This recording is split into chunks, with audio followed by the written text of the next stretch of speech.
Bom dia, meu amigo, minha amiga.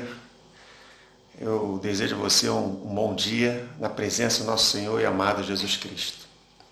O texto que eu queria compartilhar com você essa manhã está em 1 Coríntios, capítulo 10, a partir do verso 10. Esse texto fala um pouco uma comparação entre o povo de Israel, né, e os nossos dias hoje.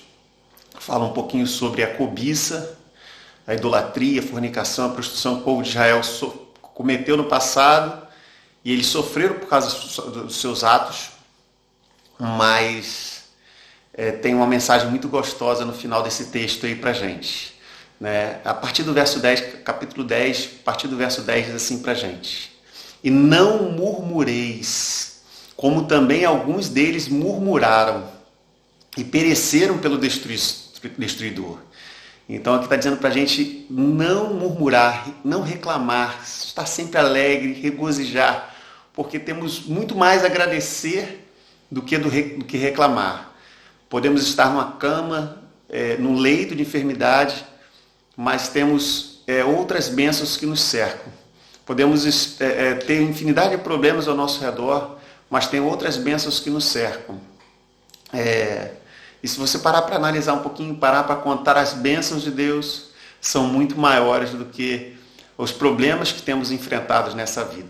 Né? Verso 11 fala assim: ora, tudo isto lhe sobreveio como figura, né? E estão escritas para nosso aviso, para quem já são chegados aos fins dos séculos. Então, ou seja, estuda a Bíblia, busca compreender mais a vontade de Deus, porque você vai entender que aquilo lá é figura do que vai acontecer. Nós vamos compreender melhor um pouco a vontade e o amor de Deus por nós. Na realidade, a Bíblia são 66 cartas de amor, né, para você e para mim, né? Como um jovem apaixonado escreve para sua noiva, assim Deus escreveu 66 cartas de amor para mim e para você. E o verso 12 fala para a gente assim: aquele, pois, que cuida está em pé, ore que não caia.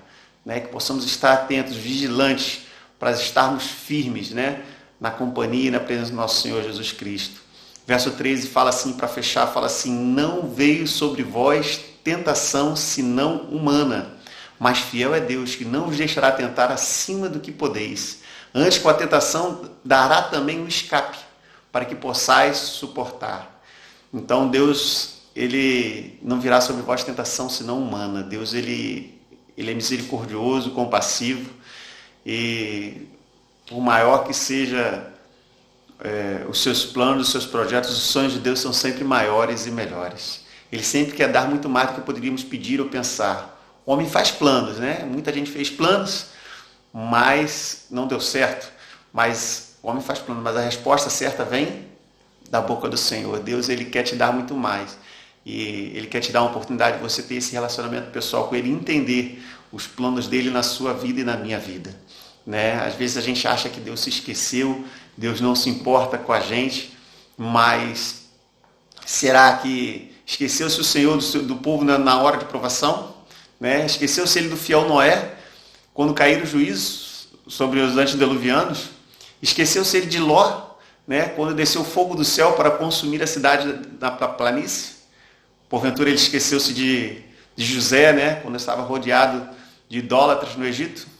Esqueceu-se Ele de Elias, né? Quando teve fome, a barriga apertou, né? Muitos estão passando problemas de dificuldades, problemas financeiros, estão apertando. Deus esqueceu-se de Elias, né? Ele mandou um corvo lá alimentar, levar carne e pão para ele, para suprir as suas necessidades. Quando Jezabel ameaçou ele, né? Matá-lo.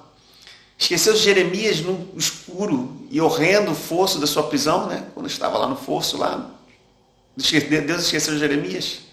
De maneira nenhuma, né? Esqueceu-se dos 3 heróis na fornalha de fogo ardente, Cedraque, Mesaque e Abednego, quando foram lançados lá por serem fiéis a Deus. Deus estava lá no meio da fornalha. Deus não livrou-los da fornalha, livrou-los na fornalha. Então essa é a diferença. Deus não nos livra da fornalha, mas Ele está conosco na fornalha, Ele está conosco ao nosso lado, Ele está ao meu lado e ao seu lado nesta hora, né? Daniel na cova dos leões, Deus livrou ele da cova dos leões? não livrou na cova dos leões, livrou na cova dos leões. Ele estava com Daniel na cova dos leões. Então, Deus está conosco, afofa a nossa cama, né? Está ao nosso lado, fortalece, anima-nos e prepara-nos para dias melhores na sua presença, na sua companhia, aqui neste mundo ainda melhor, no porvir, na eternidade, ao seu lado. Oremos. Querido Deus e bondoso Pai, te agradecemos por teu carinho, amor e cuidado. Abençoe, Senhor, os teus filhos espalhados sobre a face da terra. Tome cada um em tuas santas mãos, tome essa pessoa que está me ouvindo nesta hora. Abençoe-o, fortaleça, anime-o, ajude a entender que há muito mais coisa além deste mundo, que eles possam compreender que existe um Deus nos céus que toma conta de cada um dos seus filhos aqui na terra. Te pedimos e agradecemos essas bênçãos no doce e amável nome de Jesus Cristo. Amém.